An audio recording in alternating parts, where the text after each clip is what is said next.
Hey, what's going on, everybody? This is Tyrone back with Tech Life. And before I get this video started, make sure you guys grab your popcorn, snack, juice, whatever it is that you like or prefer, because this is going to be a longer video. I have to break this down, so this is going to be a longer video. So a lot of people have been messaging me and emailing me, asking me if Neville Ray in this article or this interview is blowing smoke, or is this actually a reality and realistic?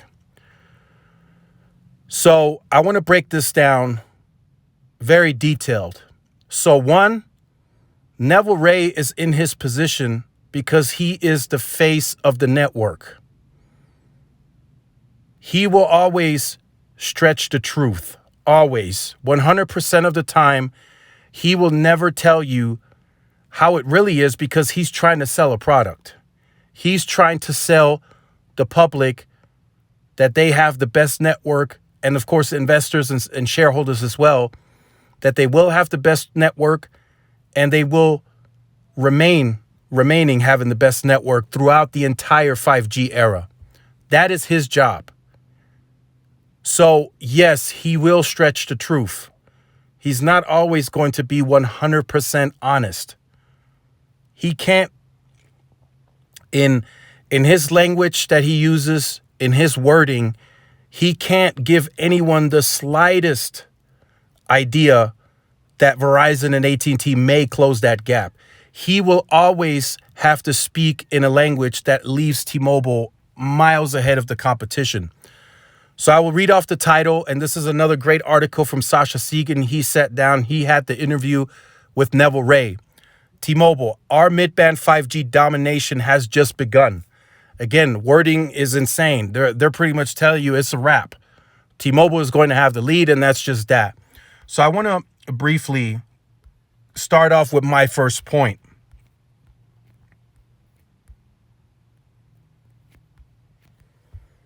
All Verizon has is 60 megahertz of C-band and AT&T 40.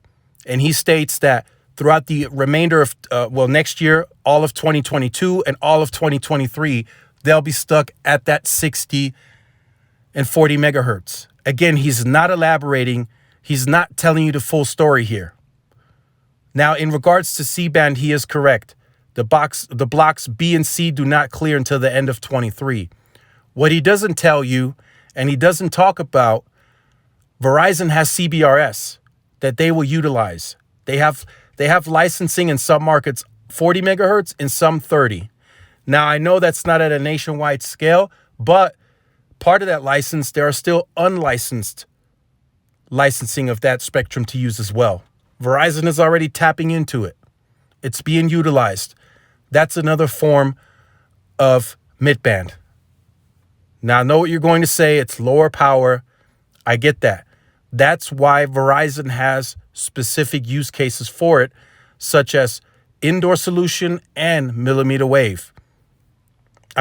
Small cells. They'll put it on the small cells with the millimeter wave. Now, that's another chunk of mid-band spectrum that Verizon will have on air. So again, it's not just the 60 that he talks about in this article. AT&T, I'm not too confident just yet that they'll go the CBRS route. I know they've been using it in very few markets. So he may be correct on that one, that for most of 22 and 23, they'll be at the 40 megahertz. Also, what he's leaving out is, he technically really can't speak on it because it's a quiet period, but auction 110, that auction, it clears next year. So being that we are anticipating AT&T to win 40 megahertz, they can have a large amount of that scaled by the end of next year. So that'll be 40 C-band and then another 40 megahertz of this auction 110 spectrum. And actually, many are anticipating that I speak with that AT&T is holding out and waiting. And that's the reason they're not scaling C-band as fast, because they want to deploy C-band and the spectrum at the same time. They want to one-touch it. So that's why many believe AT&T is kind of reluctant to really fully going all out on C-band. So again, he's stretching the truth. He's not being honest. And then once 2023 hits December and Verizon has access to the full spectrum layer, they have an average of 161 megahertz of that C-band, not 154 that he disclosed in the graph that he put up during his presentation at Mobile World Congress, LA.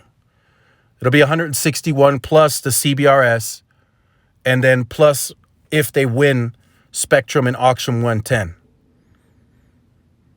So again, here he's stretching the truth. He's pushing the narrative to fit T-Mobile. And then he was asked about the fragmentation, and he downplayed it. He didn't really talk about that. Now, it's not a nationwide issue.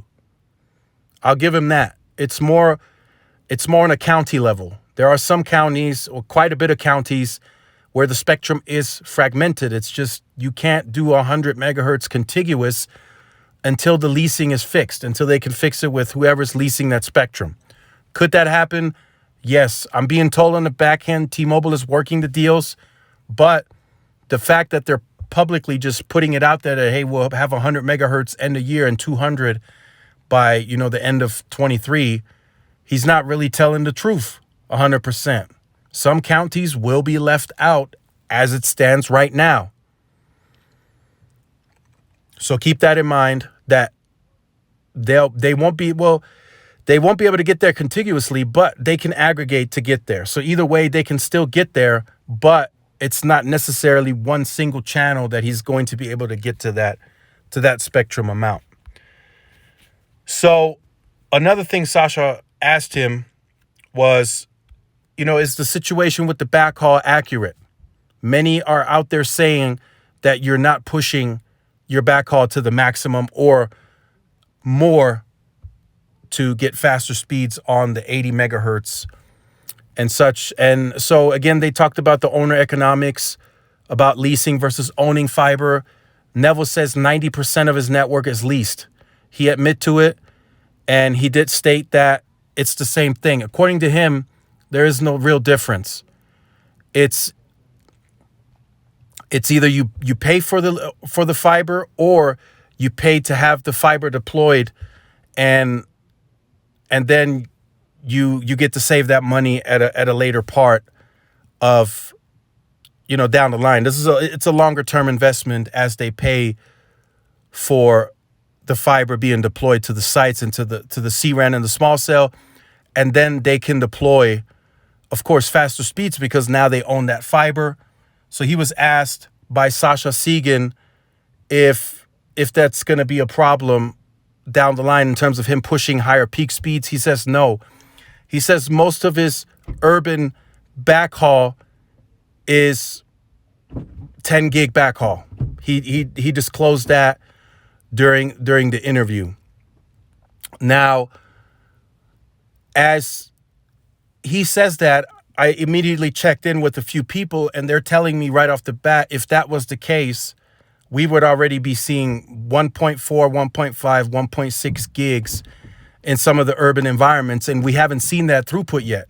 But in Europe and other places, we've seen them hit 1.4, 1.5 gigs using 100 megahertz of N41.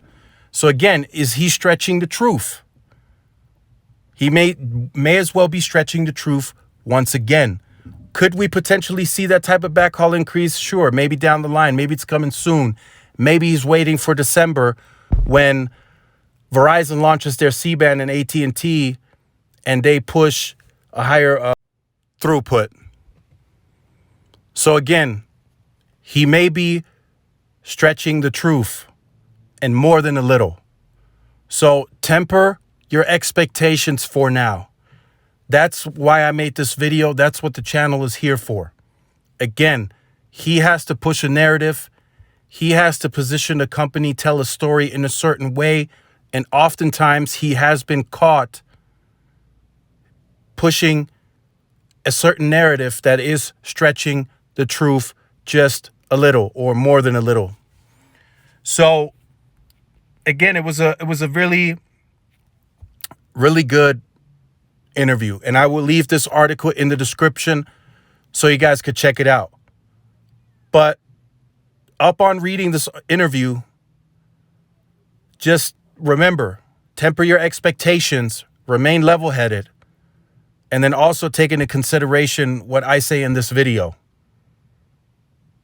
It's good. Don't get me wrong. T-Mobile has the lead. They're pushing the mid-band. They're scaling it very quickly. They're doing all the right things right now. Focus on that. Really just focus on getting that 2.5 on all your macros, towers, pushing your home internet. Focus on that.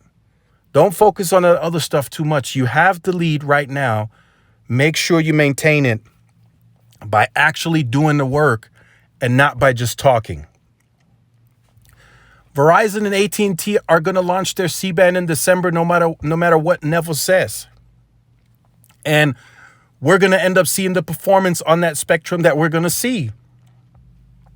Many are telling me that the 60 megahertz channel of C-band is going to perform like 100 megahertz of N41 right now, the way the backhaul situation stands. As I mentioned, I've asked a few buddies of mine, hey, Neville said that majority of his backhaul in the urban environment is scaled to 10 gigs. All of them responded, where?